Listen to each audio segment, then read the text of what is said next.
Title: Mastering Algorithm Efficiency, the Worst Case Scenario. Today, we are going to study one of the most important concepts in algorithm analysis, worst case analysis. Whenever we develop software, we naturally ask questions such as: how long will this algorithm take to execute? Will it remain efficient if the amount of data increases? Can users rely on it during peak workloads? To answer these questions, computer scientists analyze algorithms mathematically instead of simply measuring execution time on a particular computer.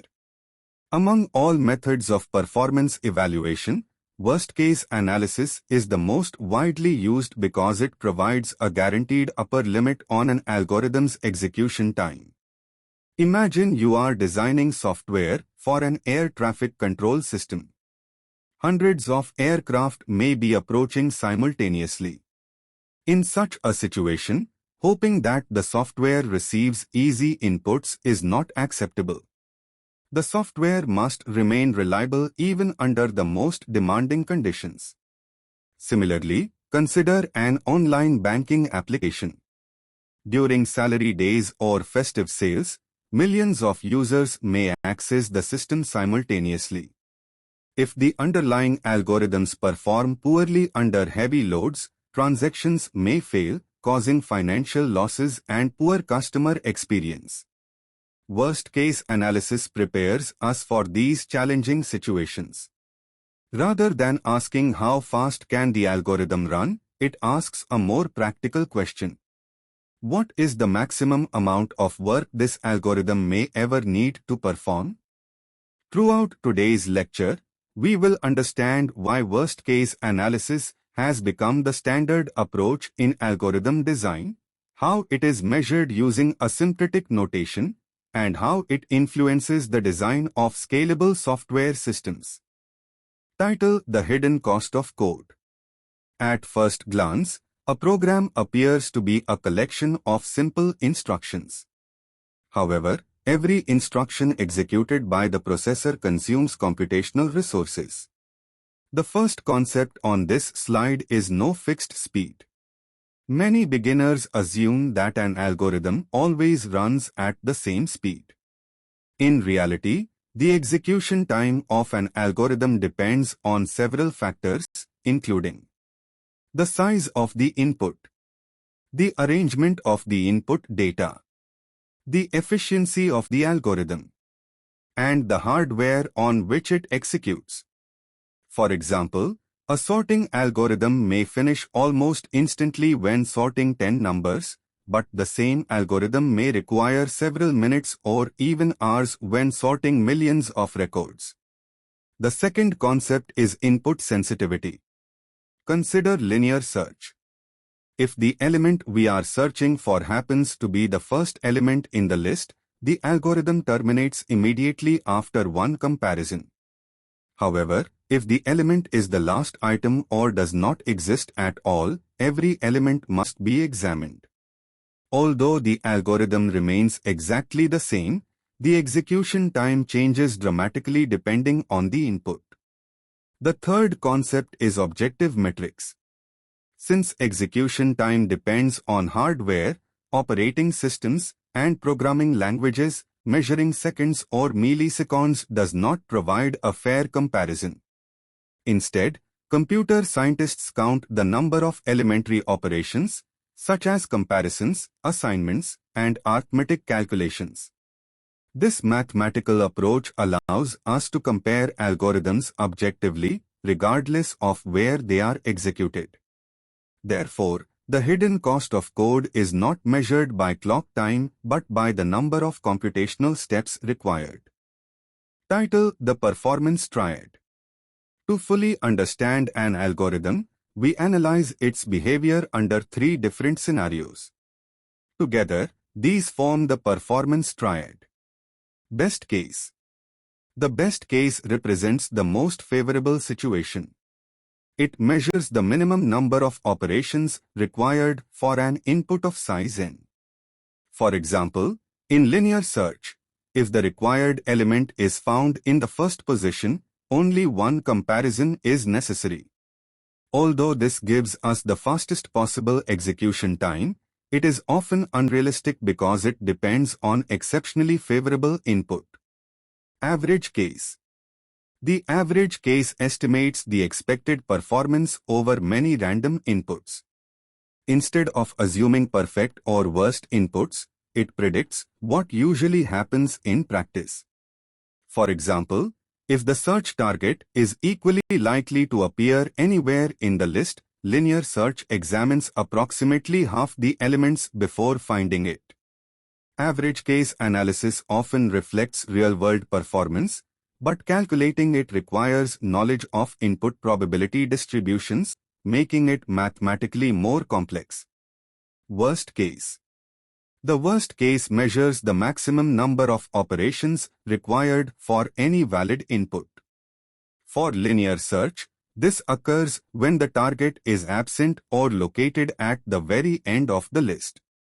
In this situation, every element must be examined. Worst-case analysis is extremely valuable because it provides a guaranteed upper limit on execution time.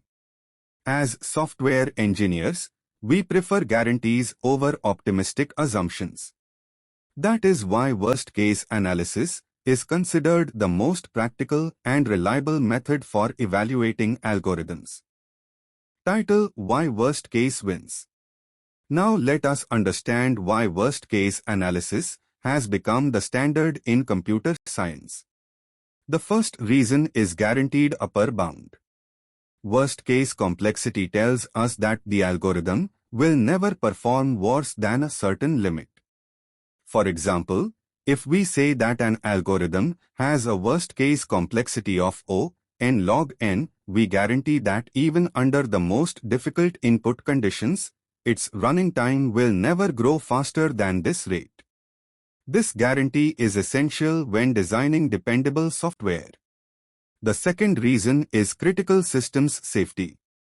Consider applications such as medical monitoring systems, autonomous vehicles, aircraft navigation, nuclear power plants, financial trading platforms. In these systems, delays can have serious consequences. Engineers cannot design such systems assuming ideal inputs. They must prepare for the most demanding situations. Worst-case analysis ensures predictable performance even under extreme conditions. The third reason is mathematical simplicity. Surprisingly, determining the worst-case input is often easier than calculating the average-case performance. Average-case analysis requires probability theory and assumptions about input distributions, whereas worst-case analysis simply identifies the most demanding possible input. Because of these advantages, worst-case analysis has become the preferred standard for algorithm evaluation. Title: Defining Complexity. Having understood why worst-case analysis is important, let us now define computational complexity. Complexity measures the number of elementary operations performed by an algorithm as a function of the input size, represented by n. Instead of writing execution time in seconds, we write a mathematical function called Tn. For example, Tn is equal to 3n plus 5.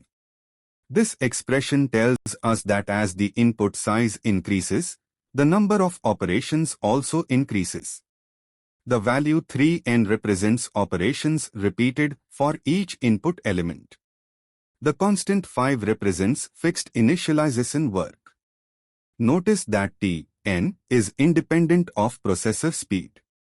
Whether the algorithm runs on a laptop, workstation, or cloud server, its mathematical growth remains unchanged. Now compare two algorithms solving the same problem. Algorithm A performs approximately Tn is equal to n superscript 2. Algorithm B performs Tn is equal to n log n.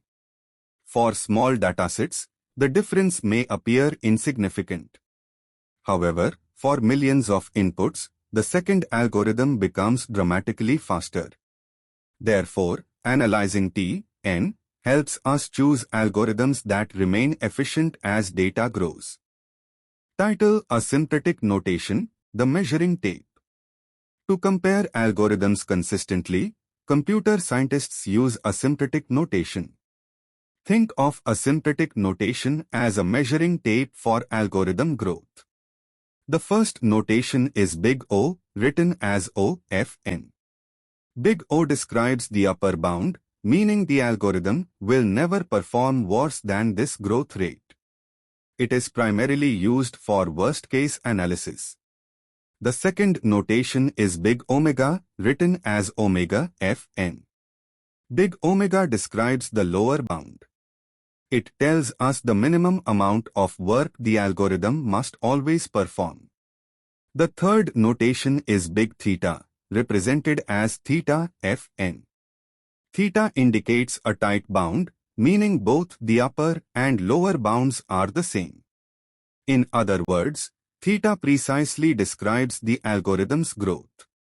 These three notations allow us to compare algorithms mathematically without worrying about programming languages or hardware. They form the universal language of algorithm analysis. Title: The Growth Hierarchy. Not all algorithms grow at the same rate. Understanding growth rates is essential because small differences become enormous as input size increases. At the top is O(1), or constant time. No matter how large the input becomes, the execution time remains approximately the same. Examples include accessing an array element by index or retrieving a value from a hash table. Next is O, log n, logarithmic time. Binary search belongs here. With every comparison, half of the remaining search space is discarded. This makes logarithmic algorithms extremely efficient. Then comes O, n, linear time. Algorithms such as linear search examine every element once. Execution time increases proportionally with input size. Finally, we have O, n superscript 2, quadratic time. Nested loops commonly produce quadratic complexity. Examples include bubble sort and selection sort. For small datasets, quadratic algorithms are acceptable. However, as input size grows, their performance deteriorates rapidly. This hierarchy reminds us that selecting the correct algorithm is often far more important than upgrading hardware. Title: Danger Zone, when things get ugly. Some computational problems become so difficult that even the fastest computers cannot solve them efficiently. Polynomial time algorithms, such as O, n superscript 2 or O, n superscript 3, are generally considered practical. Although they may become slow for very large datasets, they remain manageable for many applications. However, exponential algorithms, such as O2, are entirely different. Each additional input element doubles the amount of work required. Suppose solving a problem with 30 elements takes 1 second. Increasing the input to 31 elements doubles the computation. By the time we reach 100 elements, the required execution time may exceed the age of the universe. Problems such as the traveling salesman problem, Boolean satisfiability, and many combinatorial optimization problems exhibit this explosive growth. When exact algorithms become impractical, computer scientists often use heuristics, approximation algorithms, or metaheuristic techniques such as genetic algorithms and simulated annealing.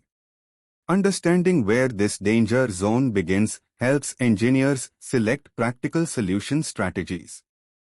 Title: Real-World Impact, Sorting and Searching. This slide demonstrates how complexity directly affects real-world software.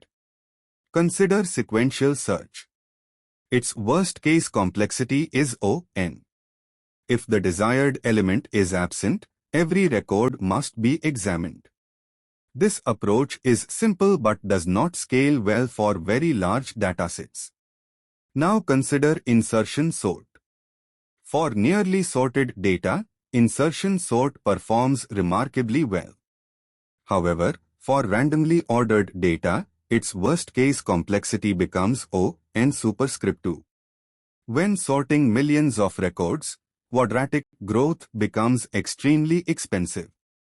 Modern software therefore prefers algorithms such as merge sort or quick sort, which generally achieve O(n) log n complexity.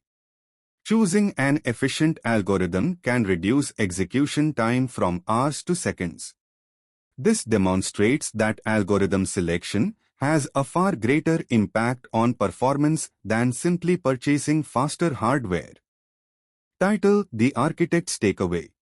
As we conclude today's lecture, let us reflect on the most important lessons. First, design for the worst case. Never assume users will always provide favorable inputs.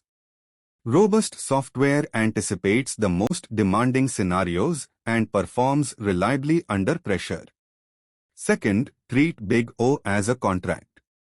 When we state that an algorithm has complexity O(n) log n, we communicate a performance guarantee to every future developer, researcher, and user.